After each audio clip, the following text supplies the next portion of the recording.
جزاک الله خیرا. بارک الله فیک. شیخ محترم، تاسو په خپل جواب کې یو ټکي ته اشاره وکړه، هغه دا چې بعضې خلک ماتم کوي. دی خاص کړی د اتم نهم یا لسمې ورځې دغه ماتم تر کله نه دی او اسلام کې د دې ماتم حیثیت څه دی او دا ماتم آیا هغه حسین رضی الله عنه د هغې بچیانو ته رسېږي که نه رسېږي؟ اول په دې خبره باندې موږ او تاسو ځان پوه کړو دا ماتم ولې شروع شو.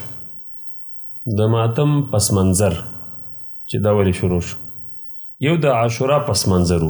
لکه مخکې آیت موږ اشاره وکړه چې په دې کې الله سبحانه وتعالی موسی علیه السلام له نجات ورکړی.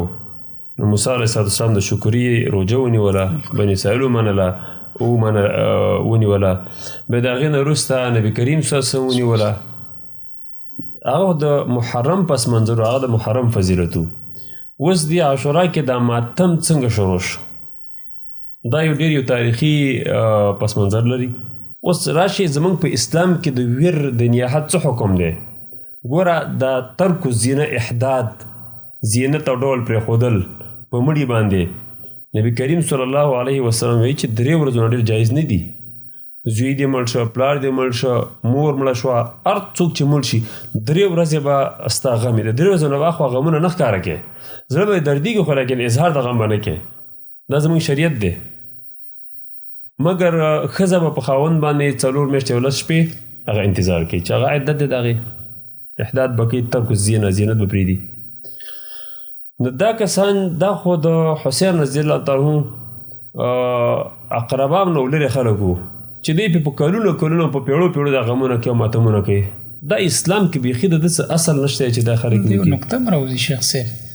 اکثر چې کله مکر شروع شي دا د اشاره طرف ته چې اصل شیخ خلک پټوي، یعنی اشاره دې طرف ته چې شاید دا کار دوی کړی، حق تاریخ هم دا و چې دا کار هم دوی کړی دی، خپل غلطي دوی پټوله. نو یو قسم خفګانې شروع کړو چې موږ په دې باندې خفه یو. دغسې ده. بل نبي علیه السلام د دې ویر او ماتم نه چې دی منع کړې ده.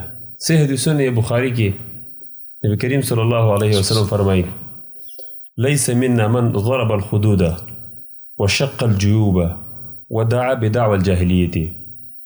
جاهلیت والا خلکو به په مړو باندې ویرونه کول او چغې به واله، مخونه به واله او ګریوانونه به شوکول.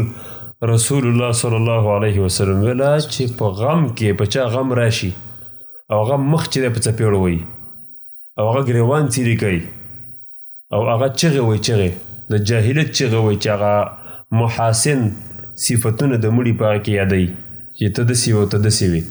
د الله نبي صلی الله علیه وسلم لیس منا زموږ نه نه دی چې د رسول الله صلی الله علیه وسلم د خپل ځانه شو کوي. دا ماتم والا رسول الله صلی الله علیه وسلم د ځانه شو کولی دي. څوک چې په دې ورځ ماتم کوي دا شوکېدلي د نبي صلی الله علیه وسلم د ملګرتیا نه. ابو موسی اشعري رضی الله تعالی عنه فرمایي ما د نبي علیه السلام نه اورېدلي دي انا بریء من الصالقة والحالقة والشاقة او کما قال زه بېزار یم د هغه زنانه نه چې غم پرې راشي استثار وخورئ. دا پخوا د جاهلیت والا عادت و، ډول به ختمونه سر به وخورو ځان به ډېر بې ډوله کوي چې یاره په ما غم راغلی دی.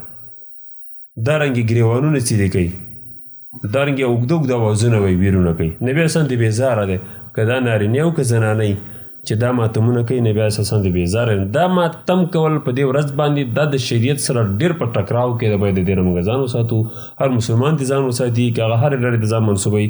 په اسلام کې د دې هېڅ د جواز ثبوت نشته دی.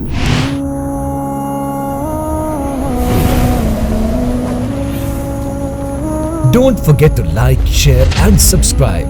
Rana Studio Podcast.